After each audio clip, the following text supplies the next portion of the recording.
Welcome to the Manly Men Canada podcast. We're going to be your hosts for this podcast show with Tomo and Dusty. Hey Dusty, guys, how you doing? how's your morning been, Dusty? Pretty good, man. I just hit the gym and took it easy. Yeah, like I said, we were talking earlier, and I had said that it's almost like a speakeasy back in the 1920s in the U.S. where you had to do a special knock to get into your bar. Now it's like the gyms are like that. So When you say that, I think it's like The Simpsons, like it's a secret handshake that Bart's doing to Nelson or something like that. totally. So like just the gym this morning. You've got time off. Yeah, no, I'm off for the day. I have my Fridays off, so Good for you. That's good. So, basically, this podcast isn't about fame or fortune or anything like that. It's just about doing something honest that's giving back. And the aim is, if this podcast makes you smile or makes you laugh or brightens your day on like those shit ones that we all have from time to time, or it helps you out of a jam, then for Dusty and me, it's been worth it. So, just to be professional, we're just gonna get through some housekeeping. So Dusty and me, just a couple of regular law-abiding, tax-paying, fun-loving guys that have grown up, I guess, by the college of life. definitely. And, life can be hard, and, you don't have to make it harder on yourself. So we want to produce some broadcast material that resonates with men on topics that adds value and enriches their lives in, like, all different areas, finance, personal development, life skills, relationships. And, we're personally not without our flaws. I think we have interesting stories. Dusty and I have known each other for a couple of years. Yep. And we always have great banter back and forth. So, no one in this world is without their struggles. And, I've heard Tony Robbins say you go through seasons in your life, and you have summer and you have fall and you have winter. And so if our experience and the experiences of our guests, to me, can just help one person in their life get through one of those areas, then for me that's what it's about. So if we can educate some men or some boys on being manly men, and I did look up what manly men, and it was like displaying the traditional values of masculine men. So we also support individuals' rights to freedoms for protecting themselves and their families and the community and their country. We believe in, treating others as you want to be treated, being kind to your fellow man and women and children, continually learning and improving on yourself, treating women with and children with respect. And any progress that you make in life is good if it's in a forward direction, and being better than you were yesterday.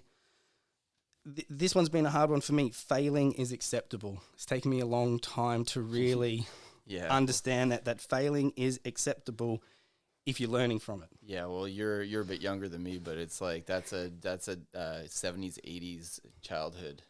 Like we weren't really allowed to fail. Even if you succeeded, you get told you sucked half the time. So, yeah, I think that's just a standard upbringing we had, and we're changing it, thankfully, because we don't want to do that to our sons or our daughters. I mean, this isn't just about men. This is about making good men so they can treat women right, and women having higher expectations for men, right? Right? Well said. Like, so this isn't just for men. This is for women to watch, too. Like, there's so many dysfunctional people out there that we fall into these traps of repeating these cycles. And if we can, Mark and I are just trying to, and we're not perfect by any means, but we're trying to start to find the examples we want to emulate in our society, so that way women can find men that protect them and elevate them and allow them to champion themselves, and men and young boys to have the confidence to be these stronger men that are making our society better, not weaker. That's well said, man. Like, honestly, the other thing that I heard lately or recently that came from Dr. Jordan Peterson, just through like one of those sound bites where they stitch all like of multiple seminars or talks that they do, is he He said, treat yourself as someone you would care for. And I think a lot of people can fall into the trap of really sacrificing yourself for others, especially if you have a family. So sacrificing yourself for your wife or sacrificing yourself for your kids. And as honorable as that is, on the back end, it can start to erode you. Yeah. You can come out of relationships as a shell, because you've thought you've done all the right things, but what you've done is you've weakened yourself. So then you're actually harming the people around you as well, because you're not the person that you could be the strongest at, right? Because you're living to an ideal that isn't real, right? This idea about men have to be this way, and you have to do these things, and that means you have to sacrifice and wear your body and your mind down to a nub, and then you forget what you're doing it for. Mm. And the last sort of goal that I wanted to say is that I think you're just never too old to get your shit together. Yeah. Like you should never be too old to get your shit together, ever. No, you can rest when you're dead. Absolutely. Right. Absolutely. Right. Absolutely. So, housekeeping out of the way, this podcast has no affiliations and we're not sponsored. And personally, this is just my ethos. I'm not looking to either, Dusty. I'm honestly doing this to give back. I honestly think that you and I, between us through the conversations that we've had, pretty interesting dudes, and we've had some varied experiences. Yeah. So, yeah, definitely. I just see these. I feel sad for not just men, but everybody in society. We just are walking through trying to find something that makes us fulfilled and full and happy, and I think by we've talked about how do we fix this, and it's like we start from the basics, like Jordan Peterson says, make your bed. Every day I make my bed, and if you start your day that way, then you've at least done something. That's why I go to the gym in the morning too. I get a good workout in the morning. Now I feel accomplished. Have you heard that? I call them sound bites, but it's on YouTube. It's that Admiral. I think he's doing a commencement speech at Michigan State University, like Wolverines or something like that. Have you seen that one? I might have. And so he's basically talking about the same thing, like in the SEALs. He's a SEAL, and then he became an Admiral, and he was saying that if you get up in the morning and you make your bed perfectly, it's one thing that you can cross off your list that you've already accomplished. And then he was saying if you have a shit day, at least you're going home to a perfectly made bed. Totally. No, that's exactly it, right? That's right. And that's the thing. People try to, I think a lot of people, men and women, they try to accomplish too much. They want that golden goal. Everybody wants that shiny thing out there, that the ideal thing. But it's like these small things are what make everything, right? You have to start with the small things. Right? If you don't do the small things, then you have no base. If your base is fragile and isn't built on anything substantial, then everything else is going to fall apart. Yeah, I was listening to something recently from Tony Robbins, and he was saying that when your expectations don't meet your life blueprint, so you have this blueprint for your life and these expectations, and when they collide or clash is when you get into depression, and if you don't have those small rituals to like help you build, like I've done it myself. I remember like when I first started working in the corporate environment, I just wanted to get paid like $45,000 a year and have a company car and a phone. Yeah. And then when I got that, I was like, well, what do I do now? Yeah. And then you have to keep like setting goals. Yeah, no, you're exactly right. I think what happens too is people, they do these dream board type ideas where they put the Ferrari, they put the house, and they put the perfect wife or the perfect husband on these boards, and think, but they don't do the steps to get there. And the steps sometimes are just small things, right? Well, someone that I used to work with said to me, people don't plan to fail, they fail to plan. Yeah. And I'm seriously, I'm like 41 now, and I'm only just starting to get that now, that you need to have like the bigger overarching goals, but then you need the smaller micro goals to feel like you're continually building momentum moving forward towards that. Yeah. Yeah. And the thing that you said about the board, like Joe Rogan calls it honeypots. Life will put out these honeypots for you. And if you don't watch out, you'll like back yourself into like a corner, like you'll trap yourself. And if you don't have the base that you're talking about, you're fucked. Yeah. Well, just my other account, I'm Van City Mountaineer, but It's because I used to mountaineer, and I always said to people the important parts of the mountaineering is actually every single step you take. I mean, you want to be at the summit, but the summit only lasts for a small period of time. Most of the time, you're in these little tiny steps that aren't even that pleasant. They suck most of the time. Your legs are hurting. You're ready to puke. Your face is freezing off.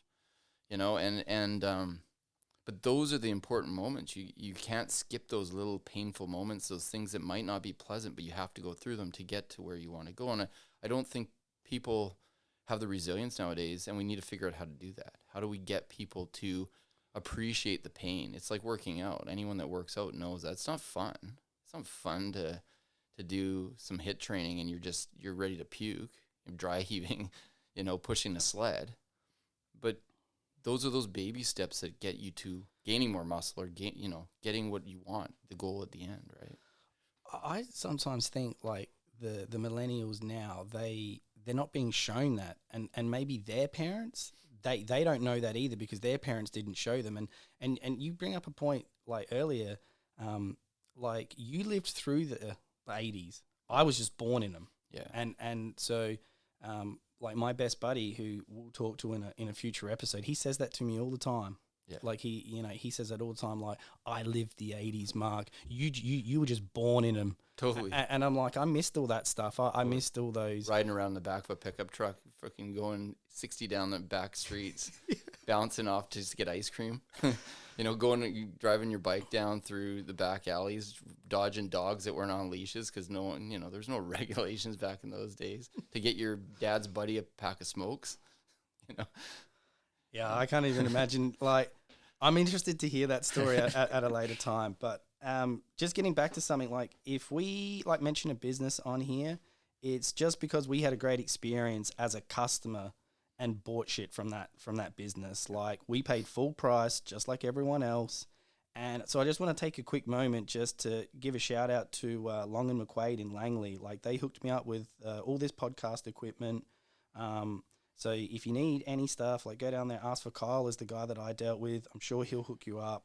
I mean, I didn't even know that music shop existed. I mean, I'm really bad still, even though I've been here like 4.5, 5 years now. I don't know the streets that well. Like, I know 64. I know landmarks. Yeah. And so, this place is down by Marble Slab. It was super professional setup, like much bigger than what you think from the outside. And the shop was divided up into areas with specialist staff in that area. And like, I'm not a muso or anything like that, but I was impressed. Yeah, I buy all my guitars from them. I have 6, 7 guitars, amps. My kids are all hooked up now. They have their lessons there. That place is awesome. They're super friendly, super professional. They're not they'll give you, high quality stuff too. Like, all my stuff is amazing. Like, I buy all my pedals from those guys. It's like, yeah, it's a great music store. That's the only one I go to. So there you go. So just a bit of a disclaimer for anyone out there listening, like, the views that we express are just our views only. So any advice or information that we discuss has worked for us, and it's discussed as a recommendation only. And it's not a substitute for professional judgment. We honestly recommend you doing your own independent research and consulting with a qualified professional in the chosen area before making any decisions on your health and well-being. However, we are going to have professionals on the show. We already have like a number of people booked. We've got like financial consultants. We've got nutritionists. I'm looking at getting some veterinarians to discuss what manly dog breeds are. Like, we're working on trying to get a psychologist so we can talk about mental health. Dusty and I have often just bantered back and forth about that. So these are people that you can listen to. But as for Dusty and I, like, me personally, I'm just a bullshitter, man. Yeah. Like, I'm just, honestly, the school of hard knocks. Yeah, that's exactly. That's me. So just a brief, like, little history I'm just going to give for myself, just for anyone listening. Obviously, I'm not Canadian. So I grew up and lived in Adelaide, Australia for 36 years. It was down in the southern suburbs. Basically, there was like a slang term, like just a down south hustler is what it was. I don't know whether that's a good or a bad term, but I think that I'm running with that. So a large majority of my professional career was in the construction industry. I moved to Canada in July of 2017. I have an incredible wife who's a Canadian. I have 3 amazing children. I have two boys, two girls, one boy. And depending on their appetite for podcasts, maybe like Mama G, Bake Boss, or the Emo Samurai might come on and make an appearance in future shows. I don't know. So I'm just a regular, honest, hardworking guy. I remember having this conversation with my buddy down in Oklahoma, and he's like, "You're a redneck," and I took offense to that. No, honestly, I took offense to that originally because I'm like, I'm not a redneck, man. Yeah, you're not a redneck, dude. Well, so let me go on because I said I'm not a redneck. Like, I don't live in a trailer park. And he goes, "No, Mark, that's trailer trash." So he went on to explain to me, like, a redneck to him in like Midwest of the United States is someone who protects the weak, drinks beer, believes in the Second Amendment, shoots guns, and will fight for his country. Well, you are one. So if any listener is resonating with that and you agree with that's a redneck, then yes, sir, I'm a redneck. Yeah. No, you are, man. I obviously had the definition backwards in my head too, because I wouldn't have thought so either. But yeah, when you put it that way, I am too. All right, a little bit about myself. Born and raised in the Vancouver area. Family's been in Canada for over 200 years, so we've been here through most of it. A little bit of Métis in my background, so I'm not just some entitled white guy. I do, like, the one thing I have to say about us is my family is very proud to be Canadian. We don't have any shame in anything that's happened in this country, and I think we're all kind of tired of the way that regular Canadians are being portrayed, and so that's kind of where I'm at. My grandpa fought in the war, and my great grandpa fought in the First World War, so I'm really proud of where my family's come, and they were all really good people. I knew my grandpa and obviously my great uncles. I didn't know my great grandpa, but they were all really great people, and anyways, yeah, and so I went to school in a professional school in healthcare down in Portland, Oregon for 4 years, and moved back here and started a business, and got married, have a stepdaughter and two kids, 9 and 11, and I almost forgot how old they were, and just going through a divorce like a lot of guys. So we can banter on that at some point too, because I think there's so many people going through this that I think it's probably enough for a full podcast at some point. But I totally agree. Like I'm on my second now. Yeah. And like Kevin Hart says, I need to make this one work, because if it doesn't, then it's me. Yeah. Like, I am the common denominator in it. And so you're right. I've been through one as well, man. I've been through a divorce, and I think there's very few people that would have an easy or amicable divorce. Someone ends up being butthurt. Yeah. And to me, that's sort of okay as long as the kids aren't involved. Like, because if someone starts involving their kids in like that mess, that's when it becomes sort of asinine. Yeah, well, because I think a lot of divorces, and I'm not speaking for everyone, because everything is an individual, sort of on an individual basis of what's going on. But I think a lot, especially in this area, that it's like death by a million pinpricks, right? We have these lives that are so intense and distracted. There's so many distractions, and there's so many expectations, and living in the Vancouver area, as you know, is expensive. And I mean, it's getting expensive all over the world, but Vancouver is one of the most expensive places to live. So the pressure for the breadwinner of the family, whether it's the man or the woman, or if it's a combined effort, it's really tough for people, and it just wears down relationships. And then you have kids, and we have all these expectations to have our kids be these superstars now, these professionals at whatever they're good at. And it's like, what happened to just being kids? What happened to just putting the importance on our family of being happy with that? I mean, I think it's a lot of stuff that we probably listen to Jordan Peterson, both of us. Yeah. It's things he says, just simplifying things and finding the things that actually make us happy, not chasing after all this stuff. And I think what it does, it just deteriorates your relationships, right? Yeah. So I became a permanent resident of Canada back in 2019. I immigrated the correct way. It wasn't an easy process, but it was all done legitimately. We got an immigration lawyer. We supplied all the documents. We played by the rules. The frustrating thing for me was, say, with Immigration Canada, like I totally get they've got checks and balances and it's super important, right? So I'm not trying to shit can them there, but we had to supply 20 photos that solidified or that showed the development in our relationship, which is fine, no problems. But then they came back and... So just a sec here. So you had to like, this is interesting to me. Okay. So you had to like almost like chronologically go through your relationship via pictures? Correct. And show like you're standing on a seawall together. Correct. Yep. Okay. But so we had to supply 20 of them. Okay. Then they came back with a request.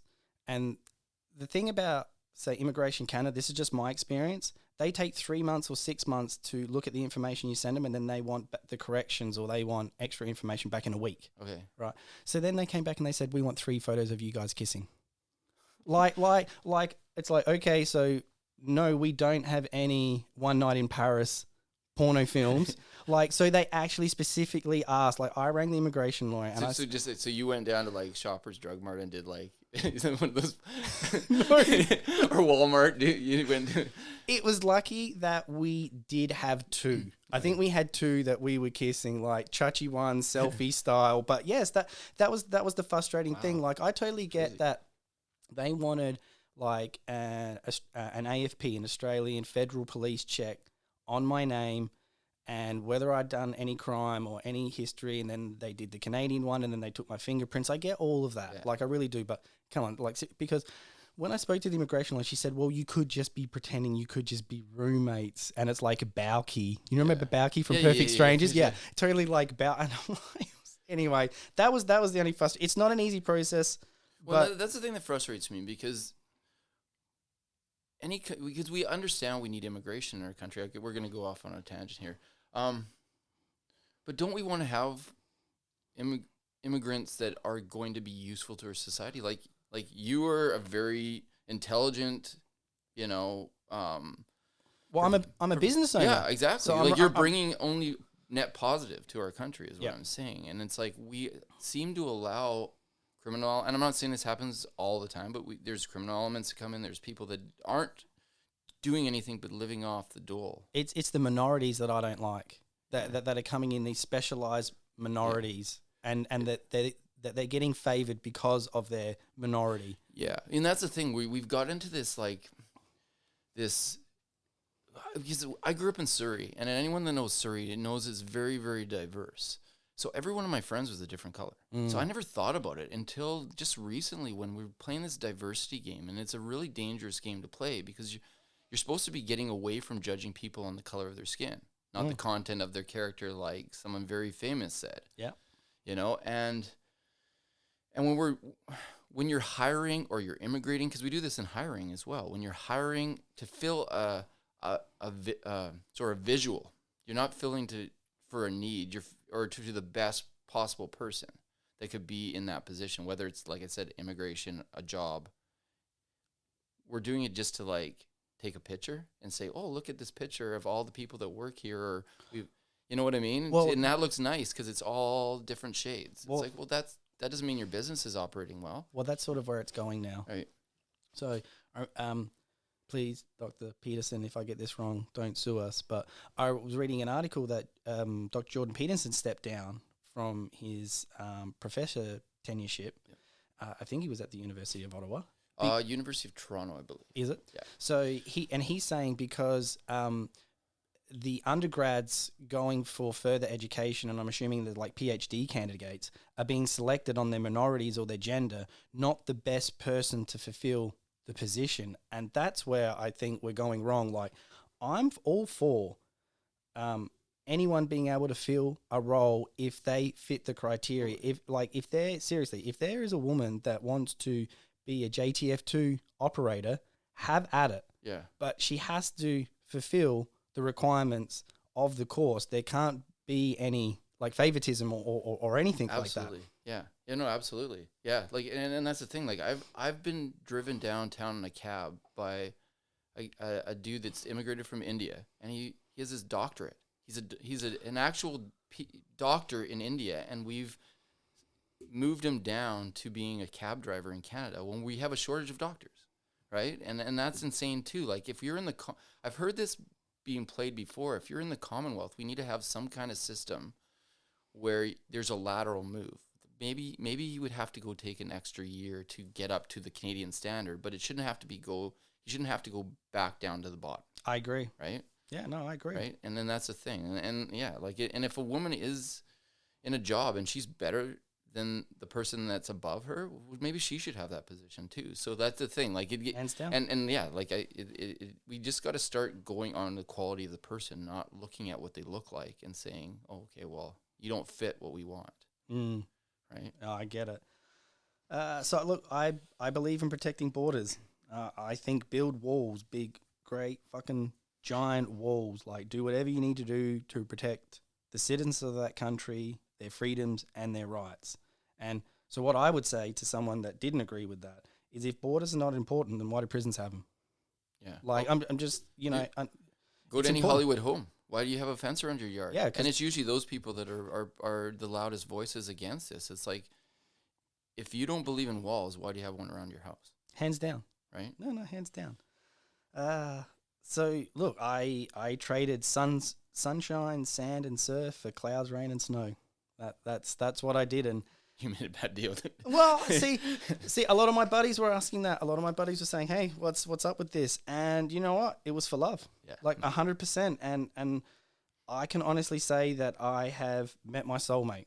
And I really probably didn't believe in that term, like before, like meeting Mama G. Like I really didn't. But you know, at the end of the day, it can happen in the craziest place under near impossible odds, and like I do really believe everything does happen for a reason. Like I hate to be cliche and say that, but I really do. And it was funny because when like I met her and like we met in Vegas and we had 3 days together, then I flew to Vancouver to see her. And when I was coming through immigration, I actually said to the I guess you'd say immigration officer or the border protection, like, not everything that happens in Vegas stays in Vegas.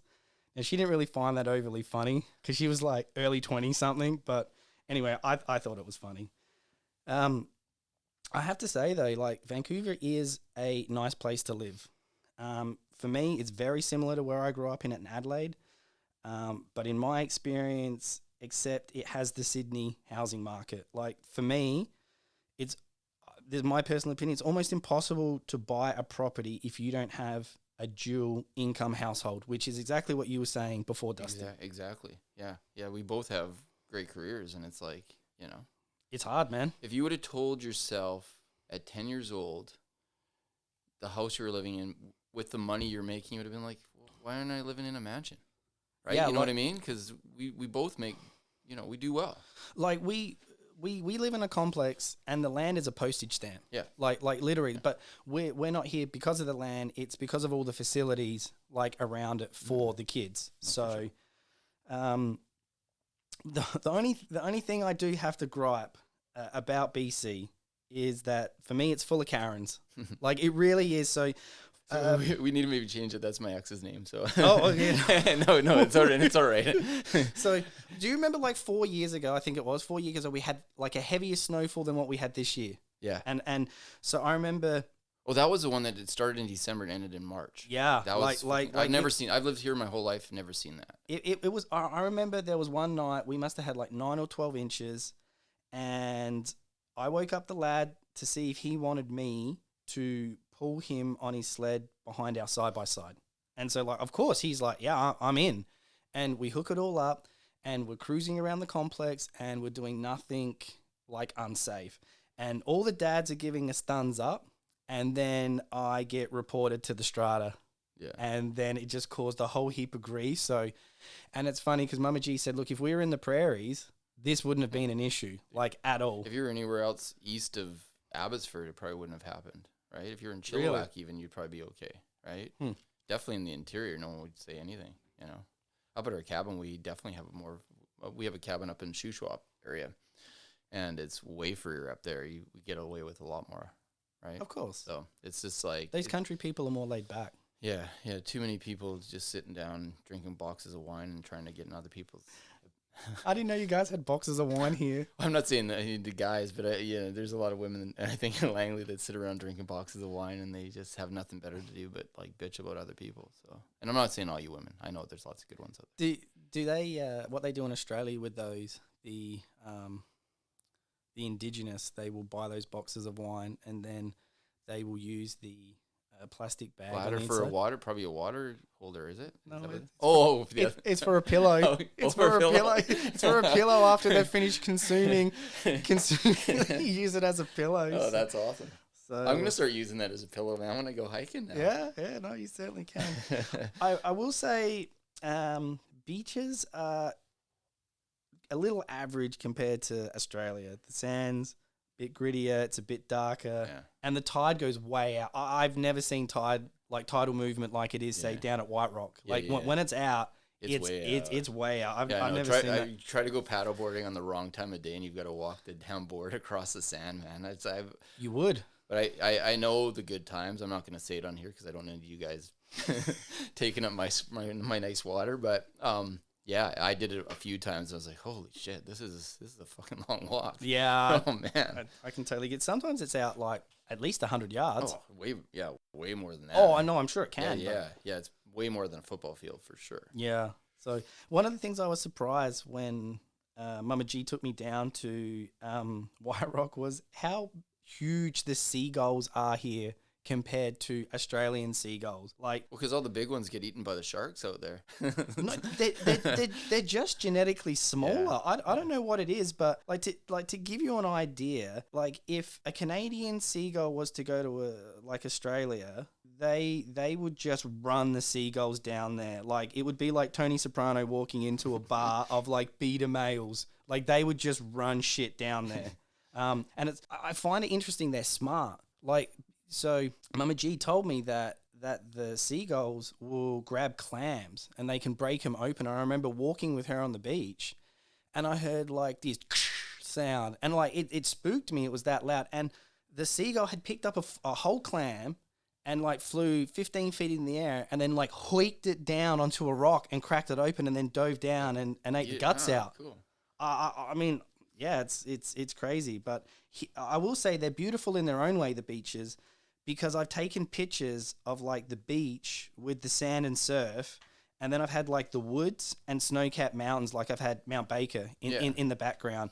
And the only problem, like it's a beautiful photo, but a camera can't capture the depth that the human eye can. Yeah, it was like trying to capture a sunset or stars. Really, actually, they're even more. So you can usually get a good sunset or sunrise, but taking pictures of stars, it sucks. You're like, oh look. Or the moon. Yeah. You take a picture of the moon and it looks like, you're like, where is that? Because it was a beautiful moon and I'm like, fuck. Do you know how you cheat? Like you use my shooting spotter scope. Yeah. And then you get your phone, and you get a phone scope, and then you. I did that. Yeah. My sister had her telescope out, and I was like, I'm gonna try that, and it was like, you could actually see the craters and stuff. You can, so it's cool. No, it's crazy. Because I always wondered how those NFL guys, because if you ever watch like a football game, American football game, and American football. Well, because American football, but it's not really football. Yeah. Well, you got one guy that kicks on the team. One guy, and he's normally two guys. He's normally like an Aussie, like an ex-AFL guy. Yeah, well, the guy he played for the Philadelphia Eagles. I think that one guy. I can't remember his name, but he was an Aussie guy. He played AFL, I think. But yeah, they always do a shot of the moon, and it's like this big, beautiful picture, and I'm like, how the fuck do these guys do it? And then I figured it out on my own. So one of the things in the first 6 months when I moved here that I found strange or weird was the weird shit that to me at the time, the weird shit that Canadians called stuff. So like to give you some examples of what I'm saying. So I would say a toilet where I think a Canadian would say a washroom. Yeah, washroom, bathroom. Yeah, and then I've, on housing documents, they'd call it a water closet, but like, is toilet French? So I think it is. Yeah, I think toilet is French. So the other thing was, in Canada they would call the green area around or near a school, like where you'd play baseball, a field. It was a school field, but I'd call it an oval. Well, yeah, with just sports differences, right? Yeah. I mean, you guys have Aussie rules, right? So or cricket. No, no? Is that not what it is? Pardon me? Is that not why you guys have the ovals, or is it? I think that's what it is now that I think about it. But do you know sometimes there are terms that you just hear as a child and it just becomes that. Yeah. And there's been several times between Mama G and me in conversations. I'm like, well, why is it called that? And she goes, I don't know. Oh, so would you just call it, if you saw a soccer pitch here, would you just call that an oval? Yep. You would? Yeah. Oh, okay, so that's weird then. Well, yeah, because I would call an oval, but we don't see them that often here. Like there's not too many ovals in Vancouver. As far as like I played Aussie rules for the Burnaby Eagles here, and we had to make our own ovals out of the rugby field. So it wasn't really an oval, right? We don't have actual standard ovals here like you do. I think it's just more of a generic term. Like, because like a soccer pitch is a pitch. Yeah. But, you just call it and then, so in Canada you'd call it a car space, but I'd call it a car park. What do you mean like a car space? Like a garage? So like you go down to the local Costco. Okay. Oh, a parking lot. Okay, so I just call that a car park because that's what cars do, And then the other thing here is like a crosswalk. Yeah, crosswalk. Yeah. I call it a crossing or a zebra crossing. Oh, zebra crossing. Yeah. Yeah. So it's just been funny. Like the other thing, sidewalk, I call a footpath. Yeah. See, a footpath to me would be a path in the woods that if you were hiking, So This one kills me though. This is the one that I specifically written down. So it is the same word and it's literally just pronounced differently. So produce in Canada, I used to call it produce. It is the exact same word. It's just how you're pronouncing the D and where you're pronouncing it. Where you're accentuating, Yeah, exactly. And then the other thing I noticed as well was Canadians call a lot of things by the brand name. So for instance, you would say, hey, can you pass me the Sharpie? Where if I was in Australia, I'd say, hey, can you give me the Texter? Okay. Or have you got any Kleenex? I would say, have you got any tissues? Yeah. Or I got to hoover the house, where I'd just say, I got a vacuum. Yeah, no, I use vacuum mostly too. Oh, you do? Yeah, I do. Well, I don't know. Maybe there's some people that use the hoover thing, but you know what? It might be a prairie term. Yeah, I don't know.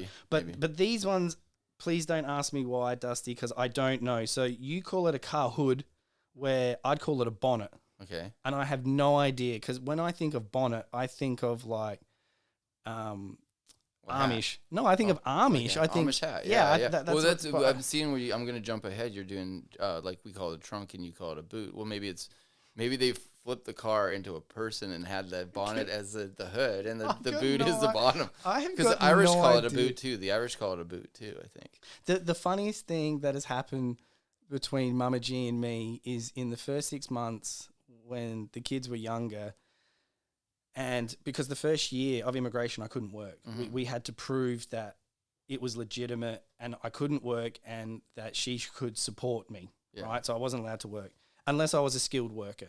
So I had to have a tertiary, qualification, like a college qualification. So obviously taking care of the kids before and after school. And she rang me up and she said, how's everything going?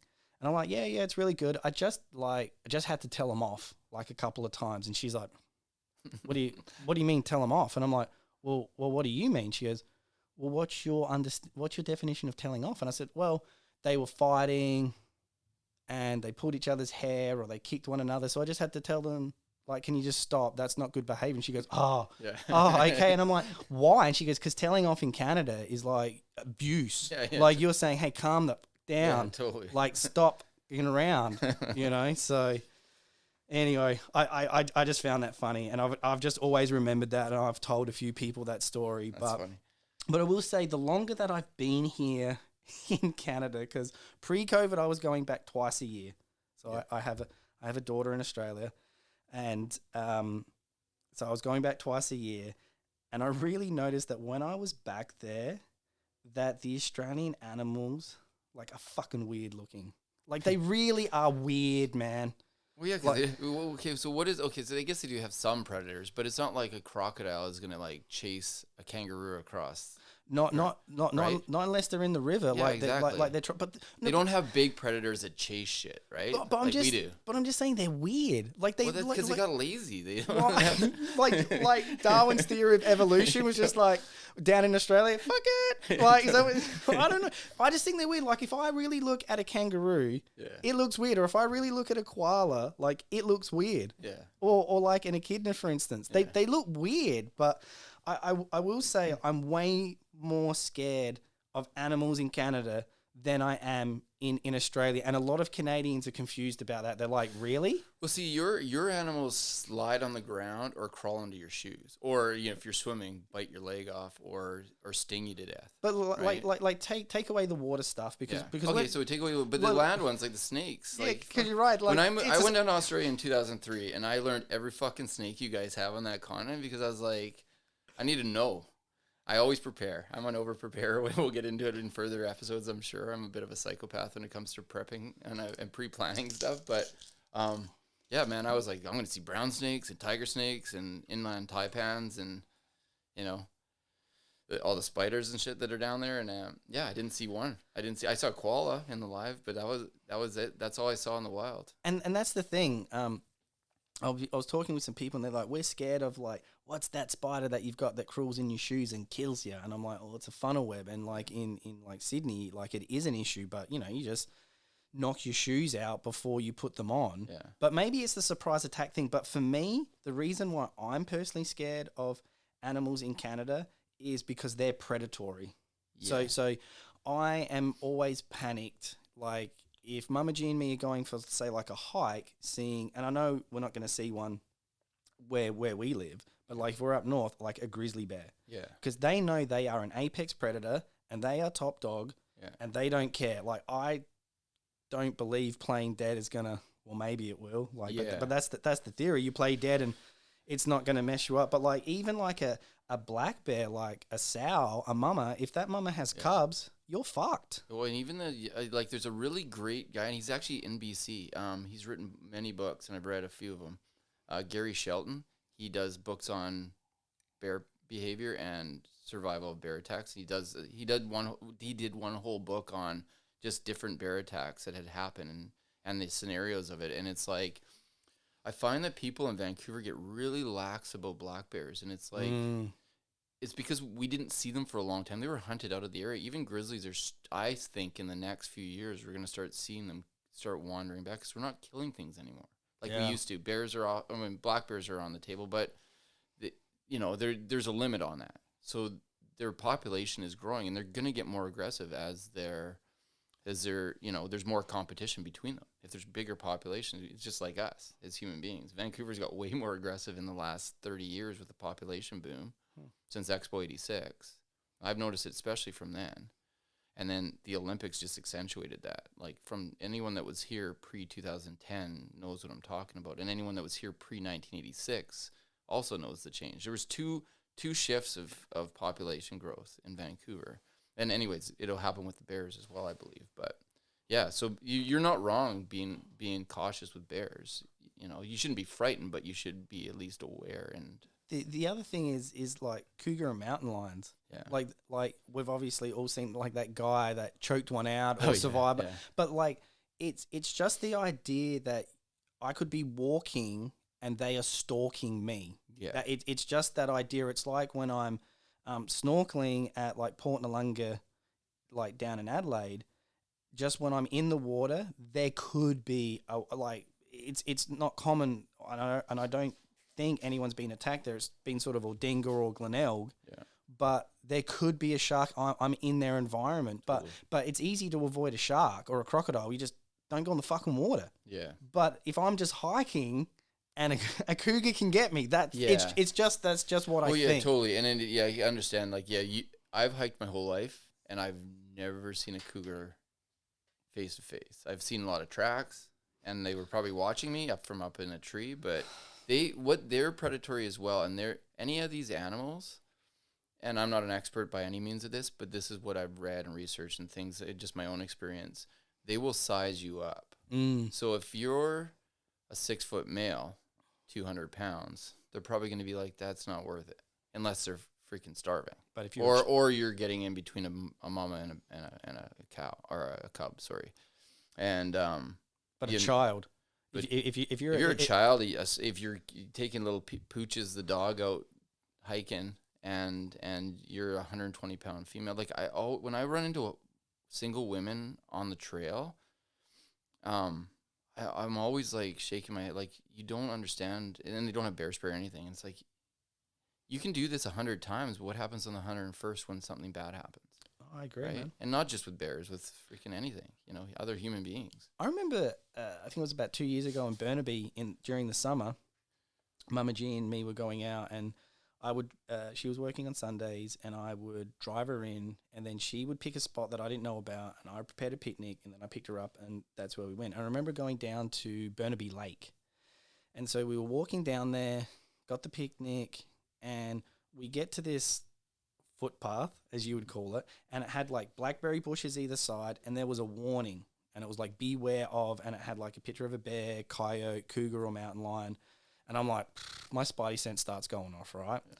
And I'm thinking we're going to walk down this path, and I'm going to look into the bush, like the blackberries, and there's going to be a fucking bear there looking at me like the Gmork from Neverending Story.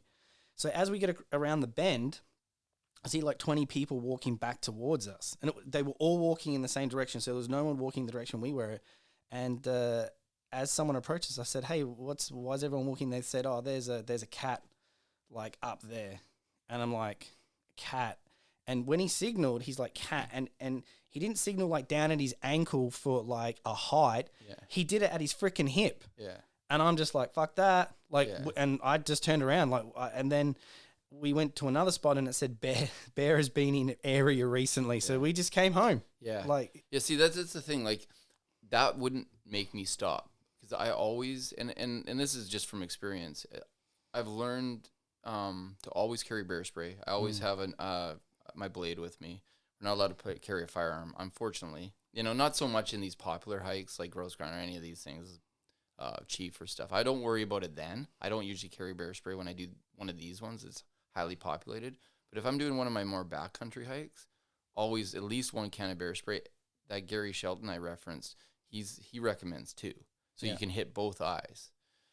Fair enough. Yeah. So and like I said, I'm not an expert, but that's kind of what I do. And I always have a bear banger with me. And the one thing with the bear banger though is that I probably would grab the bear spray first, because with a bear banger, if you're nervous, your adrenaline's going, you pull this thing back, you've never used it, you overshoot the bear runs at you.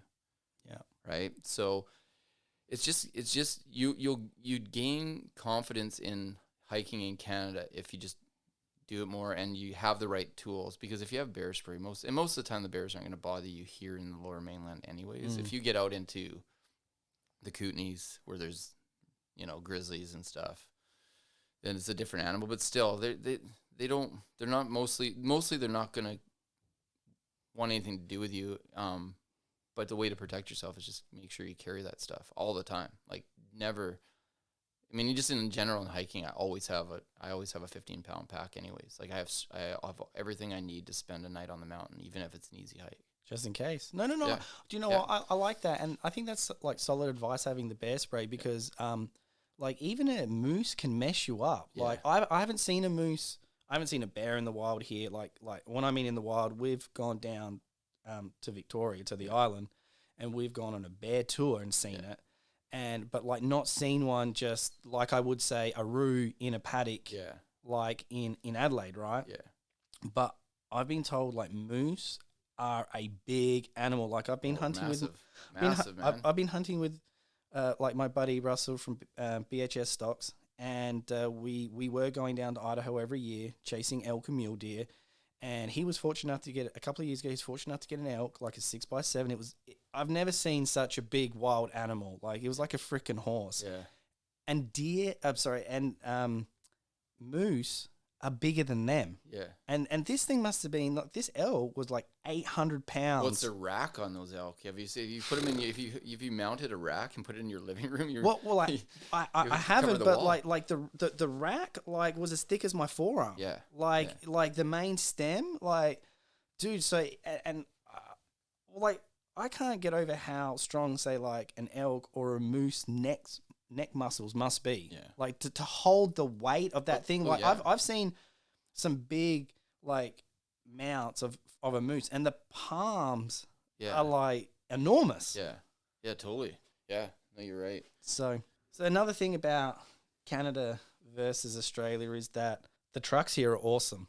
Like they honestly really are. Like in Australia, that you've gotten this like puny 2.8 liter turbo diesel, Ford Ranger or The Holden, was it Holden? yeah, Holden, Colorado, Yeah, Holdens, yeah. right. So, but they're great fuel economy, but they're puny. Like here in Canada, I've got this Dodge Ram 1500 with this 5.7 liter Hemi V8 gas. It's got like I can stomp on that gas pedal, and I know I've got 395 horses at my feet, and I love like pulling up next to 20-somethings in their BMW 3 Series.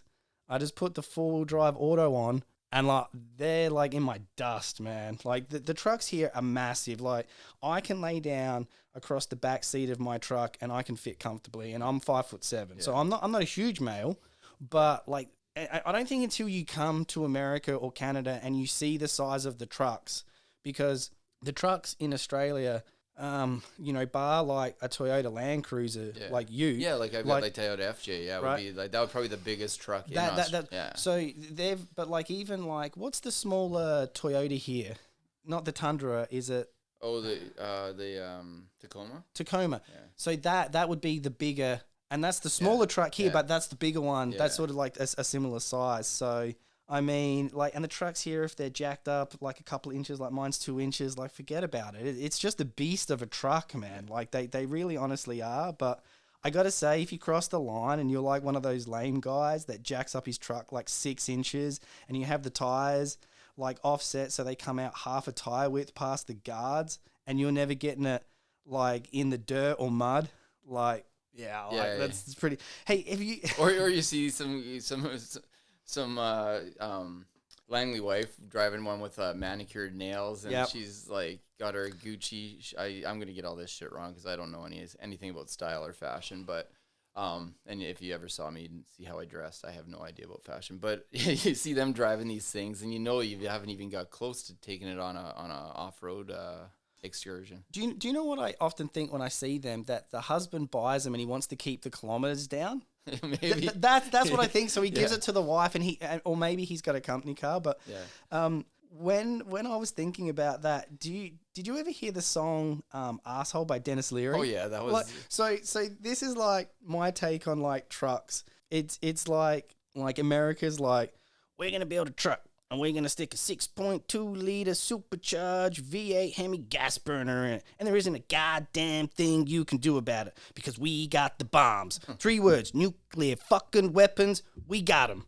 That's one thing that I love. Like that TRX, that Dodge TRX, crazy, like 702 horses. And hopefully we're going to talk to Reedy. He's an Aussie down in Texas. I know that he bought one, but it gets no freaking gas mileage. But it's got. Well, Dodge is doing a great job of putting out fucking just power machines. Even in their cars, they got was it the Demon or something like that? What's that one? Yeah, no, the Demon. Yeah, the Dodge Demon, like 800 or 900 like horsepower or something like that. Just crazy. Well, that's the thing. Like you came here after we all when we were younger here, when we were all getting our cars in the 90s. We were all driving muscle cars. You either in Surrey, at least, you either had a Firebird, you had a Camaro, or you had a Mustang, and we'd be dragging down King George Highway, or So cars are big here. Like we like our power, and we like we like things that can get up the mountain too. That's the other thing too. Like you have to have a bigger vehicle here because we have places we need to go, right? Yeah. And a lot of guys, they need to have room for their families and their tools and their off-road equipment and camping gear and all that. So. I will say, like, I'm a fan of Yellowstone, and after seeing like Big John Dutton in like that 3500 with like that Cummins diesel Julie. Yeah. Oh, dude, I want one. Like, I'm in. Like, like if I can ever afford one of them, and like, because there's no way that I'd be able to get it on the concrete, like the driveway pad, right? Like at our house now. But if we ever buy like some property, Dude, I want one of those things, man. Yeah, It's totally. Yeah. it's a beast. It's like a machine. Like Yeah. it's not just like an average little like a little like car. But I got I got to ask you something, Dusty. Is the national pastime of Canada speeding, like on the roads? I don't think people drive fast enough. You- Like, go back to I've never been to Toronto, but I heard the same thing. well, you go there and you're like, fuck, I drive slow. Like, Yeah. So for me, coming from Adelaide to here, Adelaide is some other premiers in Australia will call it a backwater. They call it a nanny state. Yeah. And seriously, SAPOL, like the South Australian Police, generate so much revenue from fines through enforcement of speed. It's crazy. Like, so if you're going like 5%, maximum 10% over, gone. Like you will get done. You will get done speeding. The other thing they did is one thing I really love about around where we live is the lack of red light cameras, because not only are they enforcing speed limits there, and like I said, like it's like 5%. If you're doing 65 in a 60, you're on the border, right? So then what they did is the government got smart, or they thought we can generate more revenue. So then they put speed cameras at intersections, because what do you do if you see an orange light? Yeah. You speed up, right? Yeah, totally. So then people were speeding up, and I don't know the technical side of it, but I've been told that it's triggered by if the light goes red before your wheels have crossed the white like stop line, boom, like you're getting done. Yeah. Then they took it one step further, and then they were enforcing so then they had red light cameras and speed cameras, so you'd get like 2 fines for the one infraction. Yeah, I know they're trying to bring that in some areas, but those things never last. Like, they tried the photo radar, they tried the speed cameras, they tried the red light cameras, and they could put them in a few intersections, but I can't see them taking off everywhere. But don't they do something in Alberta? They do those radar on the freeways there in Alberta, like the radar speed cameras. Like the photo. Yeah, that's what I was talking about, like photo radar. We used to Yeah. have that here, and it just didn't. I think there were so many people just fighting the tickets. They said, forget it. It wasn't worth it. So I love that. It's not. power to the people, right? The people Yeah. just like resist back. Well, see, for me, like coming here, like the speed signs are more just like indicators of the speed limit. There's suggestions. Yeah, suggestions. Yes, I love it, because seriously, Do you not go over 19 over the speed limit? I go at about 15 over everywhere I drive. And yeah, hopefully, yeah, you just know my first name, so no, please don't be tracking a yellow FJ Cruiser. It's yellow. so seriously, like you're right. So, but like for people listening that are in the States or in Australia or wherever you're listening from, in like BC where we are, if you're not doing the indicated speed plus 20, you're going slow. Yeah. And people will ride your ass, and they'll be impatient with you if you're not. And it's almost like that Canadians just want to get to where they're going. Well, the other thing is too, it's if you go into the slow lane, fine. Yeah. Don't drive in the fast lane and do under 20 over the speed limit. I think you're going to get that wherever you go, but I agree. Yeah. If you're in the fast lane and you're doing 5 over, pull over to the slow lane. Yeah. Right?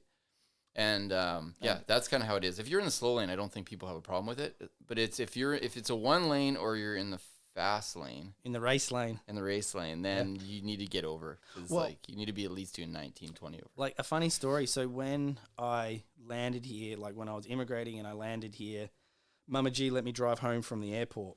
And so we're in the HOV lane, and she's like, "Hey, hun, how fast you going?" And obviously I'm really used to like abiding by the speed limit. And I'm like, I'm doing like 102 and 100. And she's like, "Hun, you got to bump those numbers up." And I'm like, "Why?" And I looked over to her to the right, and there was a fucking school bus, like a yellow school bus that you would see on The Simpsons, like overtaking me. Yeah. And I'm like, damn, like I gotta. So now I'm used to it now though, and it feels like when I go back to Adelaide, not that I've been there since COVID, but I feel dirty. Like I feel dirty doing the speed limit. Like it's just like I just feel like it would drive me crazy. Like I just start twisting inside. Yeah, you would feel. Yeah, you would honestly feel like that I need to be doing more. Yeah. Like you would feel so slow. Like feel constrained. yes, Like I'm in a cage. Yeah, but it was it was funny. This happened this morning. Like I kid you not. Like so, I got a good karma story. So I was driving south on like 200th, and I was approaching 72nd Avenue, and this Porsche, like new Porsche, silver Porsche, like it was a nice looking Porsche. I'm not a Porsche guy, but it was a nice looking Porsche. He came screaming down the right hand side, undertook me, like because obviously he was trying to make the green. So no worries, he makes the green. I get stopped at the red light. And after the traffic cycled, light turns green. So I start getting to the apex past like 72nd, and I could see like the Johnny Hoppers like down the bottom of the hill, like coppers. Yeah. Right? I could see the coppers. And they're at the bottom of the hill, they got their red and blues on. And so I slow down as you get up to them, like you should, like doing like 20, 25. And the boys in blue had pulled the driver of that Porsche over. Like, that's my good karma story. And so all I did, I can neither confirm or deny, but perhaps there was some laughing and pointing as I drove by. And that never happens to me. Like, that never happens. Yeah, I have a car one too. Actually, it's very similar. Well, not similar with the police, but so I did this really cool in Vancouver. We have this really cool. Oh, I'm blanking out on the name. Scenic Rush. It's a company that you can do a driving experience to from Horseshoe Bay to Squamish. Yeah, is that on the City to Sky or whatever it's called? Yeah, on the Sea to Sky Highway, Yep. one of the most beautiful highways in the world, or in BC anyways. And you get to drive supercars. So I got 4 different cars I got to drive. So I started out in, what did I start out in? I started out in the Audi R8, which was amazing. One of my, like, if I ever hit it big, R8, 100%, getting one of those. Paddle shifter. They have a sexy ass. Oh, and they really do. It performs like crazy too. It's amazing. So, do that one. Then I get in the Corvette and drive that one. And then I got in the Porsche, drove that. And then I get in my Ferrari, which I left for last because that's what I wanted to do. Because that's my, Ferraris are my thing. And anyways, we're coming down past Furry Creek on the hill. And we're not supposed to go over 119. Well, I had this thing at 160 without even noticing. You're probably in second gear. Yeah, I was in second. I'm cruising up, and I'm seeing a Lambo Gallardo on the other side, like on the slow lane, and he's kind of cruising there. And so I slowed it down to the 118, 119, and I give it a rev as I go by this guy, as a joke. Like the Lambo. Yeah, the Lambo. And he wasn't with our group. He was a totally different group. Oh, he's just a random guy. Dude. He's just a random guy driving his supercar. Okay. And I was like, when my ex was in the car with me, she was, my wife at the time, and I like, watch this. So I go by the guy and I rev the Ferrari up. Whoa, whoa. And so this guy takes it as a challenge. And it's a bit rainy out that day. We were kind of humming and hawing if we were going to do it that day, because I was like, if I'm going to be in a supercar, I want to be able to but it was fine. Surely the Lambo's for all-wheel drive. Anyways, so this guy takes off. And I kind of just kept at his backside just for a second. Then I laid off because I could see the corner coming up. There was a bit of an S-curve coming up at the end of the street. Further down the road, sorry. And this guy realizes it too late. He slams his brakes on, goes like sideways down the road. I'm coming up on him because I'm doing 119, 118. And I see it, so I start to gradually slow down. He's fully sideways in the middle of the Sea to Sky Highway, sliding down the highway. My ex is like grabbing the sides, thinking we're gonna crash. Anyways, this guy does this like wheelie thing, doesn't hit anything, which I was amazed by. Pulls it into the slow lane again and stops. And as I drive by him, he's just white knuckled on his thing, and it's a younger kid, like he's probably in his like late 20s, so he's bored in his dad's car, I'm thinking. Just panic. And so we drive by him, and we get back to the sort of the setup area, and the guys are like, dude, I thought you crashed my Ferrari. I was like, no, I had it under control. He's like, yeah, we thought the Ferrari was toast. And as we're talking, this Lambo comes down, winds past us and drives, and everybody, we just waved at him like assholes, and then jumped in our minivan and drove home. Similar, I wasn't driving supercars, I was driving the old truck, and I was heading towards Merritt, and ever since like I came here, Mama G would say, got to be careful of the black ice. You got to be careful of the black ice. Yeah. And I'm just thinking it's when I'm walking on the footpaths, like, you know, so I don't fall and break a hip or something like that. Yeah. Well, I'm driving on the Merritt.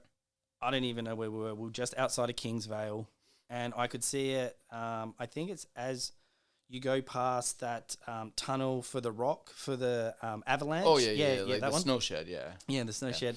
And so we're out of that, and I can see, I don't know, 200 yards in front of me, the road's one color, but then it's like dark black. And I'm doing like a $110, right? And I hit that fucking ice. Yeah. And instantly, like, the truck turned right, and I was like looking at the Jersey barrier. Instantly just took my foot off the accelerator, corrected up. It sort of snaked, like fishtailed out of it. Like, you know, didn't really get bent out of shape out of the lane I was in. Yeah.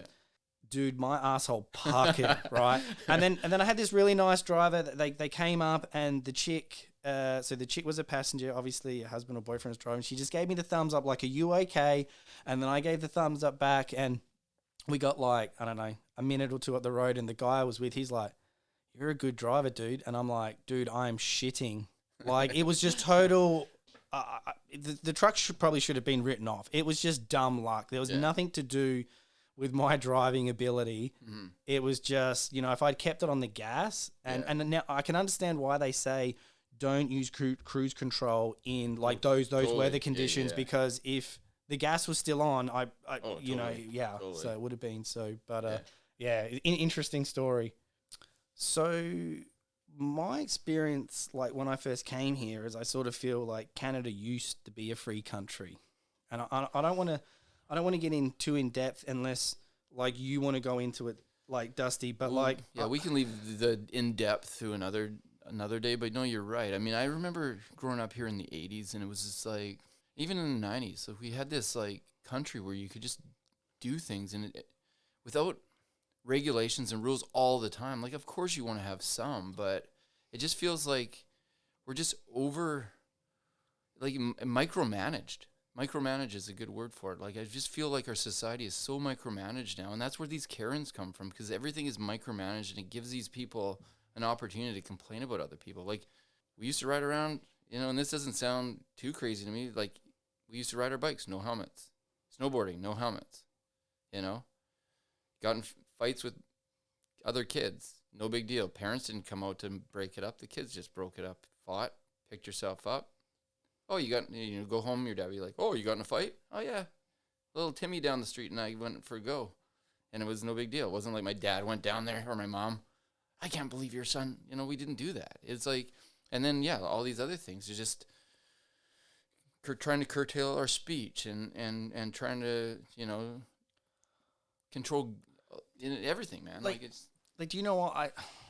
I started getting, personally for me, upset when they started trying to change the anthem, which has been around for hundreds of years, and they started like change the word instead of all thy sons command. I'm not having it. Like, personally for me, and I'm not Canadian, but I'm respecting the people that fought for the freedoms and rights that everyone has today. Exactly. So even when I'm singing it, not that I've had the opportunity since COVID, because we haven't gone to a Canucks game or anything like that, I still sing the original, and I just won't change. Like, I used to, when I first came here, I used to be able to buy an AR-15.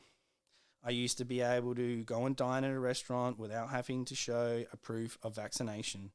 I even heard, like, Wednesday, I think it was, I heard on the TV, I think it was CTV, they're looking at taxing the unvaxxed. Which they just came down yesterday that they're going to scrap it, and I think that was the truckers. The truckers have made them rethink that, which is good. But it's like, you're right, man. Like, they just, no government ever gives you rights back once they've taken them. Look at 9/11. So 9/11 is a great example.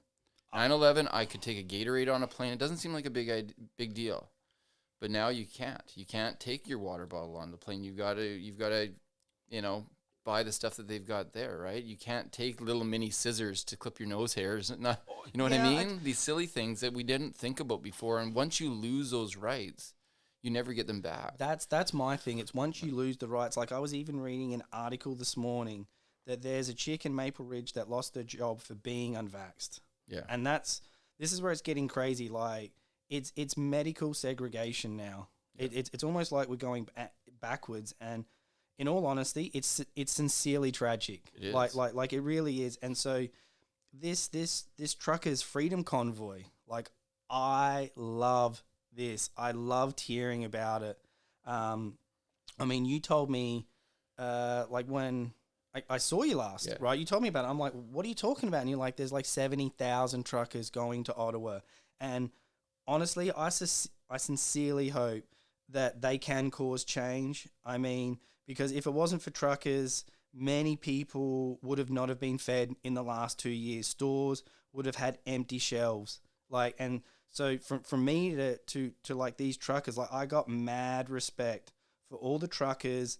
And to me, they're proof that, like, not all heroes wear capes. Yeah, well, and that's the thing with this country is the same as Australia is made from people that are the salt of the earth. They come from all different places, all different colors of skin, all different religions, and they come here because their country that they're leaving, for the most part, most people don't do a lateral move like you did, where you go from a very good country to a very good country. Well, look, true, but I will say, I went from Commonwealth country to Commonwealth country. Yeah. The Queen is still on the Australian money, but you are right. Generally, that's not the norm. And so for me, like, another thing with Canada and Australia is that the highways have HOV lanes, which when I was last in Australia, so December 2019, they do not have HOV lanes. So for the people that haven't come to Canada or that might not have them, if you visit and you drive on Canadian highways, the far left lane is not the race lane, okay? It is signed. It's a HOV lane, which stands for high occupancy vehicle. You need 2 or more people must be in the vehicle to use that lane, which I think is super smart. There are some things that are really smart. Like, I like being able to turn right on a red light here. I think it continues the traffic flow. Yeah, yeah. And so these 2 people in the vehicle, they can be 1 adult and 1 baby.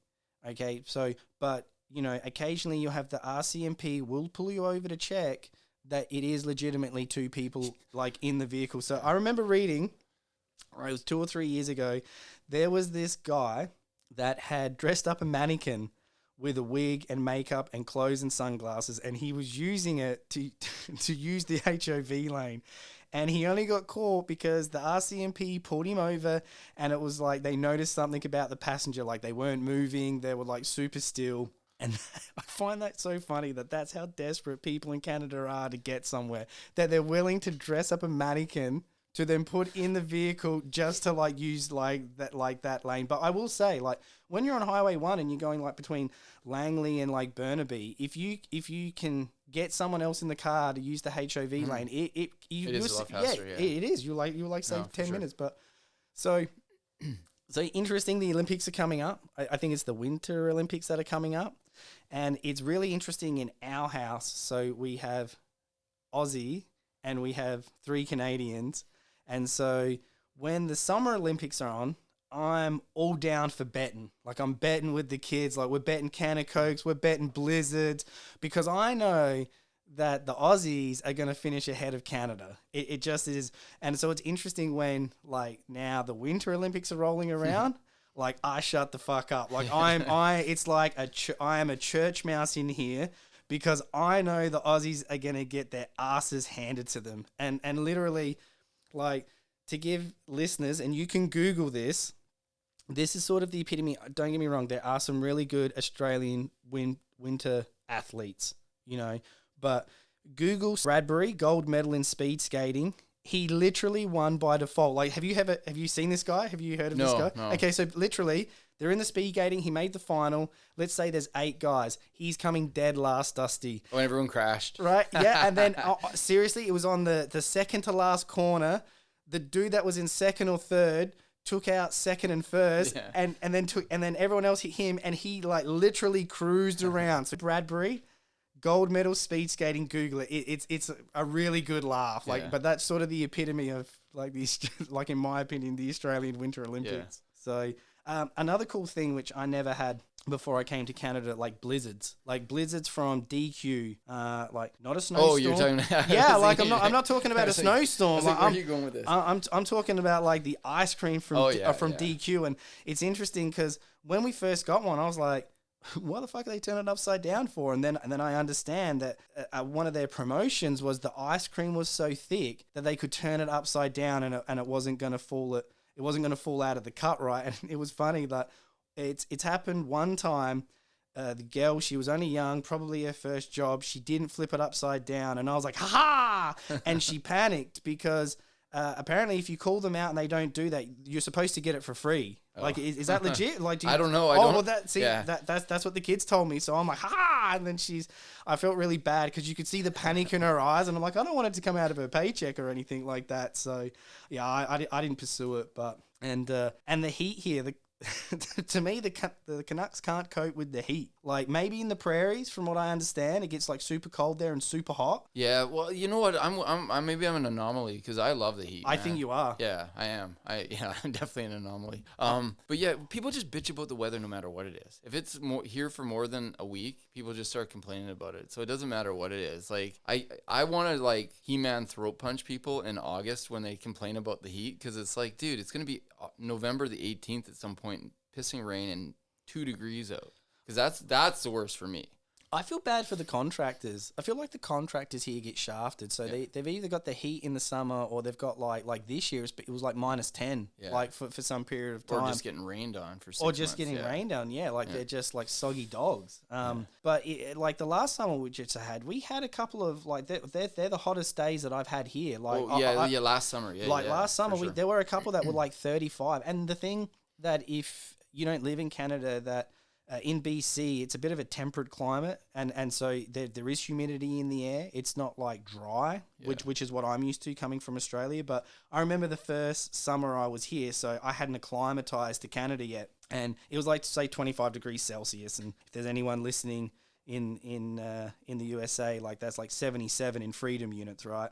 And the radio announcer said, like, look out, folks, it's going to be a heat wave, like, for 25. And, like, I'm just like, seriously? I mean, I was used to coming from the last time I was in Australia, December 2019, it was 46 degrees Celsius. Like, it was like 115 freedom units. Yeah. And that was hot. Like, so 25 to me is mild. And even though now, if it's 30, when I'm here, because I've been here, like, for the amount of time that I have, I've acclimatized to Canada now. So that is hot to me. So I'm concerned when the world opens back up and I can get to Australia without needing a visa to leave, that, like, I'm probably going to be a Suki Lala, to be honest with you. Yeah. So, but one of the things I was totally surprised about was hockey. And it took me a good year before I stopped saying ice hockey, because it's just hockey here. That always throws me off. I'm like, hockey, and they're like, well, you mean field? No, not field. Field hockey. Who plays field hockey? Well, I guess the Australian Olympic team does, but all the time Mama G would say, it's just hockey here, honey. It's just hockey. But personally for me, hockey is the best sport to watch. Like, for me, because it's constantly changing.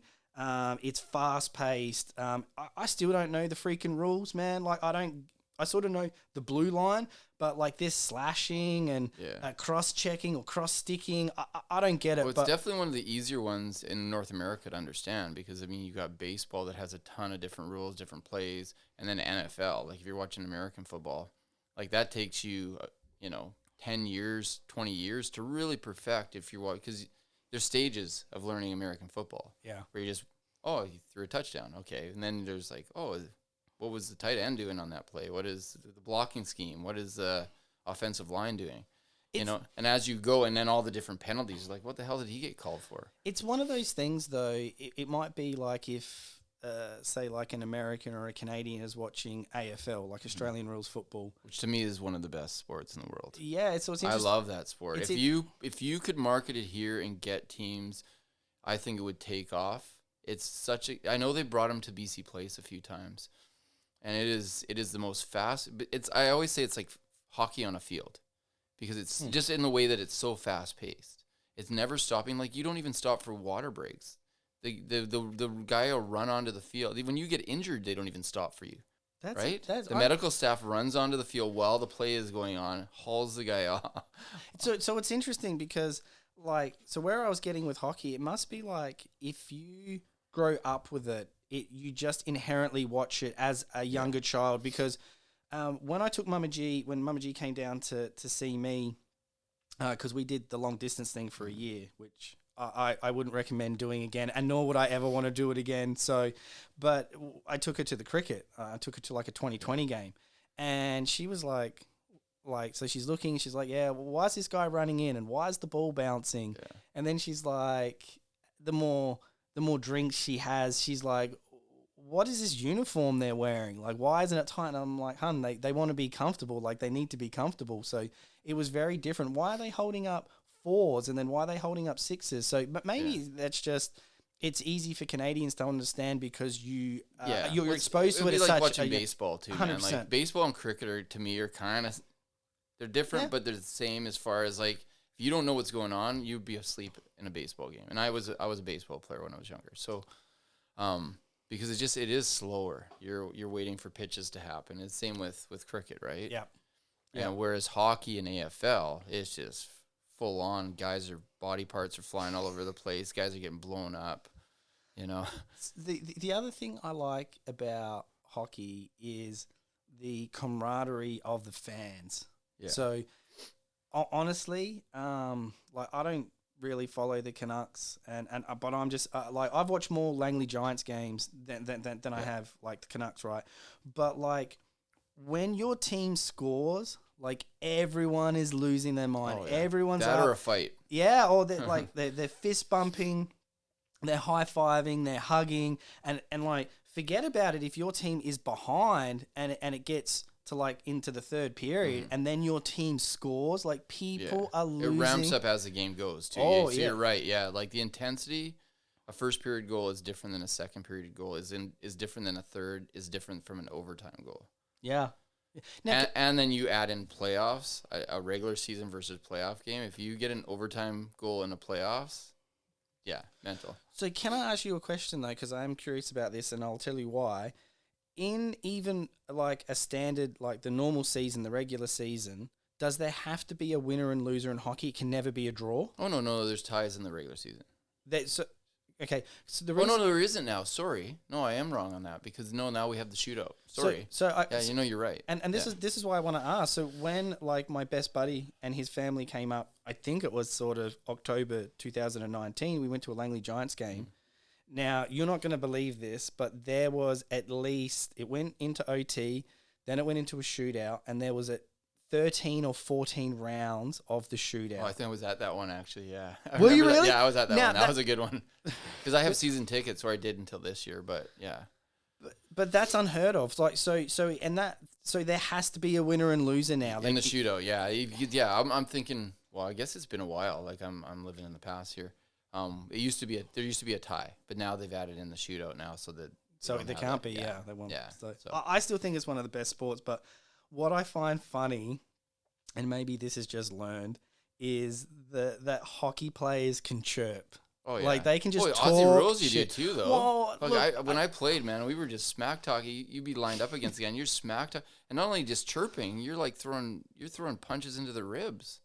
Yeah, the old rabbit punch. Totally. Like, you don't do that in hockey because you get called. There's such a small surface, you can't get away with it. In Aussie rules, we'd be, like, almost breaking each other's ribs. I just find the chirping thing funny. Like, I never did it because unless I'm, like, Michael Jordan or Wayne Gretzky or, you know, like Floyd Mayweather, I couldn't back it up. Yeah. And I don't think there's anything more embarrassing if you're going to talk shit and then you can't back it up. But because there are players like that. There are players that don't back it up, and there's players that do. And most people, even if you're on their team, I think that you don't have as much respect for a guy that just chirps but can't back it up. Yeah, well, he just loses credibility then. But if you're a good chirper and you can get another team off their game, like we had some of the best in Vancouver, Alex Burrows. Really? One of the best chirpers. You just get guys losing their shit having this guy just chirping in their ears. And you get a penalty drawn. He takes a swing at Burrows and he's in the box. And we get the Sedins put one in the net and on a power play. Fucking way to go, Burrows. Way to chirp it, right? But if you want to watch a funny show, I don't know if you'll be able to get this like overseas, but a funny show was Letterkenny.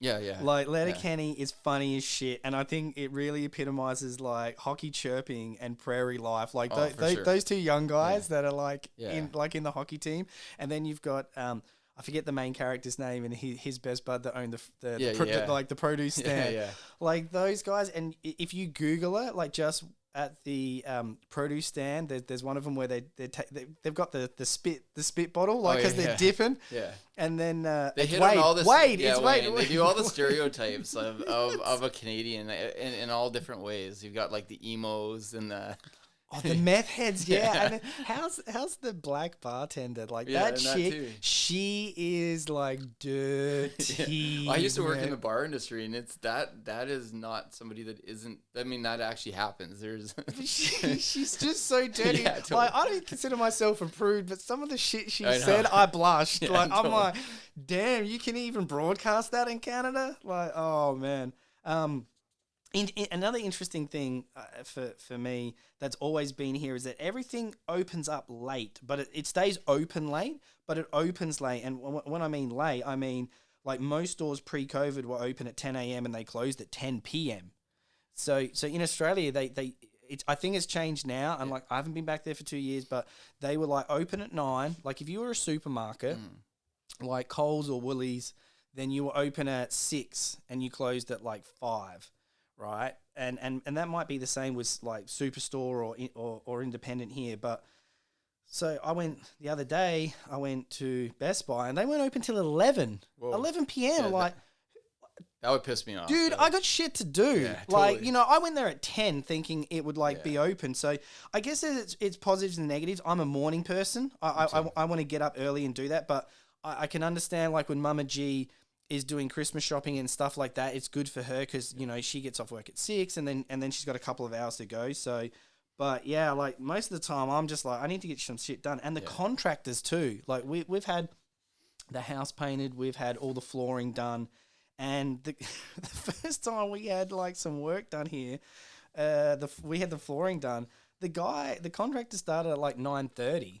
Now I was like super offended because in Australia, normally that just wouldn't fly. Like, the contractors or the tradies, the tradies there, right? Like they're starting at like 7:30. Yeah. And then they're sort of finishing at like 5. And granted, I get that the contractors here, they work late, but like that was really strange for me, that late start, like it's all nonchalant, like just, laid back, cruisy sort of thing. So that took me a time to adjust as well. Yeah, I'm not like that either. I'm like you, man. I'm an early guy. I want to get it done. I would, want to start early as possible, get done by 3 in the afternoon and like take it easy the rest of the day, right? Wouldn't that be better? Like start at 6:30 and end at like 2:30, 3:30, right? Well, I said to them, you guys can come like within reason, like on a school day, but you guys can like, the kids are going to be up at 7:30. You can come over at 7:30 if you want to start. Maybe keep your power tools like off until like maybe 8 sort of thing, exactly. like 8:30 sort of thing. But all right, I do have a question for you, Dusty. So Canada, what's up with the beaver being the national animal? So the USA really swooped in. Oh, I know. And claimed the bald eagle. We got more bald eagles up here than they do. Like we could have went with the grizzly bear, but I think the understanding of what the beaver is it's a hardworking animal. But it's not cool. Like you've got way cooler animals in Canada than the beaver. Now my understanding is it goes back to the fur trade. Yeah, right. Well, that too. Yeah, but exactly. like seriously, Canadian federal government, please, like, listen to the people. You need a cooler animal. I mean, you've got cooler animals here. You've got an orca, you've got a grizzly bear, a moose. I mean, damn, even a freaking raccoon has got more style than a beaver. Like, what cool features has a beaver? It's got a paddle for a tail. Like, come on, man. Like, I'm not going to defend it, man. I agree. I think the grizzly bear or the moose should be the animal of choice, but then again, I mean, maybe we have to earn that elevation up. I mean, the Americans stood up to the British right off the bat, so they get the eagle because they actually had the balls to stand up for something. I love that meme that it shows like I guess like a Civil War soldier, and it's like the English came to like take our firearms, so we shot them. Yeah. just like, Yeah. I gotta say, like that's very funny. They came up to us and be like, "Come on, guys, join us. We'll kick these British out." And we're like, "No, man, we got our beers and our hockey, our toques." You got Timbits. Toques. You know what a toque is, right? Well, That was another one you should have put in there. It took me a long time to I was calling him a beanie for ages, like for forever, and it then pisses me off when someone says it's a beanie. It's like, that's a fucking toque. Everyone knows it's a toque. yeah, but then you've got like, hey yo, I gotta go shoot some pucks, eh? And I gotta wear a toque and some Timbits. I don't know. Like I get that it's the vernacular here, but. Yeah, I'm used to it now. I'm used to calling it a toque. Like I really am, but I don't know where that came from. Yeah, and it's weird to spell. When as you well. can double it up on a condom too, you call it "put on your toque." You've got me there. You never heard that? I've never heard that. I would say anything like Make sure you got your toques, boys. Like a rain jacket, a dinger, prophylactic. I've never. Yeah, I don't know. Maybe maybe it's a Surrey thing. I don't know, but we call them toques out here too. So. And I gotta tell you, like I'm over shoveling snow this year. Like we had that big downpour like 4 years ago, but like this year, sort of between Christmas and it was nice having a white Christmas. It's not often, like I've had 2 here now, and it's been super special, and so I was grateful this year. But like between Christmas and the 28th of December, man, like how much we must have had 12 inches. The one thing about this year though was a different type of snow. Usually we get that really heavy wet shit, and it was a lot lighter. But although that is fucking annoying too, because it doesn't stay on your damn shovel. Do you know what? Like, you are right, and I hadn't experienced snow like that until Mama G took me to Saskatchewan, and there was like so cold that there's no moisture in the air, and it's like just that powder. Like, but like I appreciated. I burnt many calories like moving that white cold devil sand, but like I'm over it, and I'm looking forward to spring right now. Yeah. Like I really am, and I'm sure Canadians were crankier this winter because normally they like fuck off somewhere hot. Well, this is like, 2 years of being prisoners in our own country. Like going back to the freedom thing. Yeah, like 100%. Yeah, and then I think everybody's over it. Whether you're the V or the un-V, I think we're all on the same page, just being done with this. We want our freedom back, and you know. Well, it's out in the community now. Like it's out in there doing it. So yeah, you know me, and you know me. I'm not one of these guys. I don't hide from things. I just like rather roll through it. But I know, being a leader is a tough thing. Whatever they decide is going to be wrong for somebody. But, taking people's freedom away is kind of a step too far, in my opinion. I agree. If we're on all these countries, Australia, Canada, U.S., if we don't have freedom, then what are we? Because this is we're not living anything different than the places that we've escaped from, or our ancestors have escaped from. True. So what are we doing? No, that's very true. I really can't think of anything more of this. Did you want to bring up anything like in this initial episode? This has been fun. It's an easy one to go through. Well, like on that note, like a great man Forrest Gump said, that's all I have to say about that. But like, please stay tuned for future episodes. We have some really interesting lineup of people coming up on the show. We got Mark Amarelli, who's a financial consultant. We have Jared Niblett. He's from the Long Range Hunters community. He's going to be talking about hunting and ballistic gel testing that he does. I have my mates, Craig and Benny, talking about all things Australia, koala and kangaroos in the backyard, bird-eating spiders, wrestling wildlife. We got Devon Lee talking about what it is to serve your country. We got Russell Faith from BHS Stocks down in Oklahoma. Shane Pohl talking about barbecuing and smoked meats. We've also got Aaron Peterson from Long Range Hunters community. He's going to be talking about ammo smithing and reloading. Teeing up some PRS shooters, some beard experts, and more. So, if you've stayed until now listening, thank you for listening, and peace. Thanks, guys.